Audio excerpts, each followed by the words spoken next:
Olá, meu amigo, minha amiga, meus votos de muita paz. Este é o estudo do Evangelho da Federação Espírita do Estado do Espírito Santo. Estamos estudando o Evangelho segundo São João. Queremos manter contato diretamente com o texto bíblico. O nosso objetivo é compreendê-lo pela análise dos versículos à luz do Espiritismo. Hoje, finalizando o estudo do capítulo 8, vamos analisar os versículos de 48 a 59. Essa passagem confirma um importante ensinamento do Espiritismo. Jesus é a encarnação do Cristo, Espírito puro encarregado por Deus para governar nosso planeta.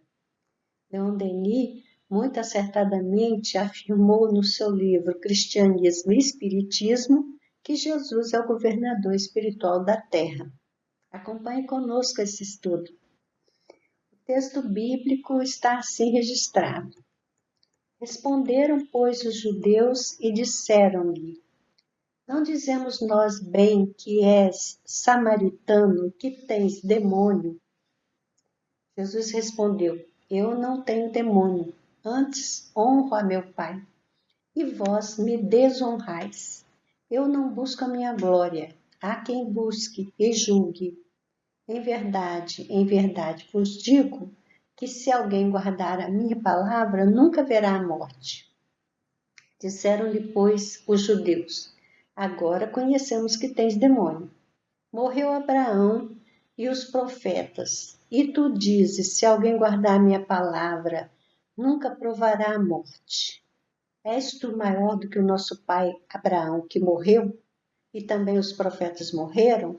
Que te fazes tu ser?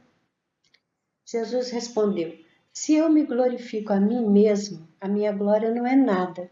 Quem me glorifica é meu Pai, o qual dizeis que é vosso Deus.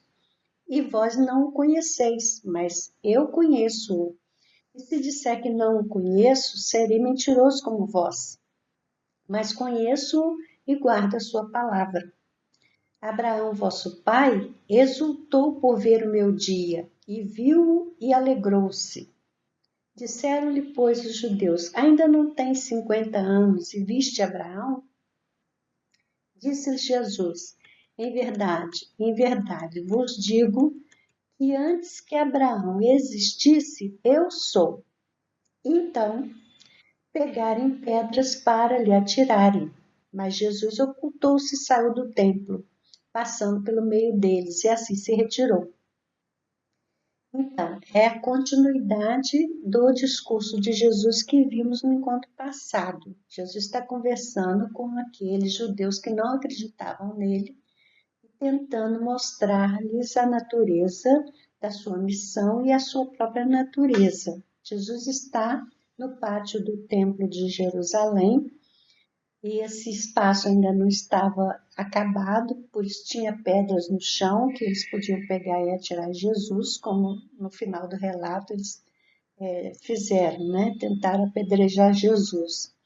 E isso foi logo após a festa de tabernáculos, que acontece essa conversa de Jesus com o público de modo geral. Jesus já havia explicado que é filho de Deus quem faz a vontade de Deus e que eles não estavam fazendo a vontade de Deus porque eles o perseguiam e queriam matá-lo. Isso não é vontade de Deus. Então ele tenta mostrar a sua identificação com o Criador, que ele conhece o Criador, que ele está na Terra cumprindo uma missão encarregada por Deus e que ele tem um ensinamento que pode ser transmitido e dar às pessoas, de modo geral, uma condição de vida plena. Ele diz que quem conhece o seu ensinamento não verá a morte, mas ele não está falando da morte biológica. Ele está falando da vida da consciência, a consciência em plenitude. Quando o espírito atinge essa condição, não importa estar encarnado ou desencarnado, ele não a perde. E para adquirir essa condição é preciso entender a mensagem de Jesus e praticar o ensinamento dele. Esse é o detalhe. Então, Os judeus, como não compreendiam isso, diziam que Jesus é que estava com o demônio porque ele estava tentando se glorificar, se fazer maior do que Deus. Jesus explica para ele que não, a importância de entender o seu ensinamento é uma mensagem para evitar a criatura encarnada a repetição de erros que mantém a criatura aprisionada às contingências de provas e expiações, a encarnação, desencarnação, sem avanço no progresso que a gente pode fazer. É morte no pecado, né? É essa morte no pecado que deixa de acontecer quando a pessoa consegue entender o ensinamento de Jesus. Então, para alcançar a vida plena e a liberdade de consciência, é preciso ter o roteiro do Evangelho. Os judeus não entendem isso, pensam que a promessa de vida é a promessa de vida biológica e argumentam que Abraão morreu, os profetas morreram e ele está se fazendo, então, melhor do que eles. E eles, embora tenham cumprido a vontade de Deus, morreram, né? Não conseguem compreender o que Jesus está falando. Toda a argumentação de Jesus é impotente para convencê-los. Quando Jesus diz, antes que Abraão existisse, eu sou, ele está falando daquela condição do princípio do mundo. Quando Deus disse, e está isso na linguagem simbólica do Gênesis bíblico, Deus diz, faça-se a luz, e a luz se fez no primeiro dia. Então, não é a luz do sol ou da lua que os luminares foram só constituídos no quarto dia. Então, essa luz do começo é a luz da inteligência, é a luz desta entidade, desse ser espiritual que é o Cristo, que viria para organizar todo o planeta e constituir, a partir daquela bola de fogo que era a Terra, essa morada planetária que é uma escola para todos nós. Ele, então, se tornaria responsável por toda a humanidade terrena. Isso também está explicado no livro A Caminho da Luz. Emmanuel escreve pela psicografia de Chico Xavier. Ele explica toda essa sequência dos acontecimentos da criação da Terra e da atribuição ao Cristo da tarefa de coordenar a evolução do planeta. E o próprio Cristo, então, que é responsável pela Terra, encarna na Terra, representando a personalidade de Jesus. Então, esse trecho do Evangelho de São João fala dessa realidade.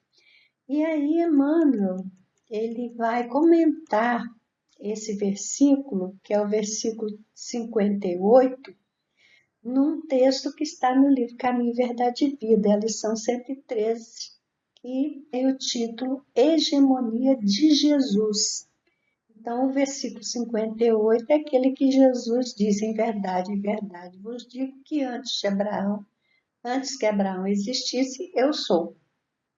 Emmanuel comenta o seguinte, é impossível localizar o Cristo na história, à maneira de qualquer personalidade humana.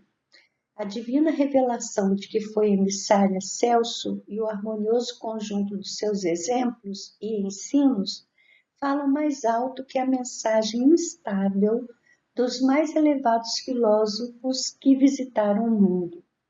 Antes de Abraão, o precedendo os grandes vultos da sabedoria e do amor na história mundial, o Cristo já era o luminoso centro das realizações humanas. De sua misericórdia partiram os missionários da luz, que, lançados ao movimento da evolução terrestre, cumpriram mais ou menos bem a tarefa redentora que lhes competia entre as criaturas, antecedendo as eternas edificações do Evangelho. A localização histórica de Jesus recorda a presença pessoal do Senhor da Vinha, o enviado de Deus, o tutor amoroso e sábio, veio abrir caminhos novos e estabelecer a luta salvadora para que os homens reconheçam a condição de eternidade que lhes é própria. Os filósofos e amigos ilustres da humanidade falaram às criaturas, revelando em si uma luz refratada, como a do satélite que ilumina as noites terrenas. Os apelos desses embaixadores dignos e esclarecidos são formosos e edificantes. Todavia, nunca se furtam a mescla de sombras. A vinda do Cristo, porém, é diversa. Em sua presença divina, temos a fonte da verdade positiva, o sol que resplandece. Olha que linda mensagem. Vamos meditar sobre isso. Ficamos por aqui hoje, mas voltaremos a nos encontrar numa próxima oportunidade, se Deus quiser.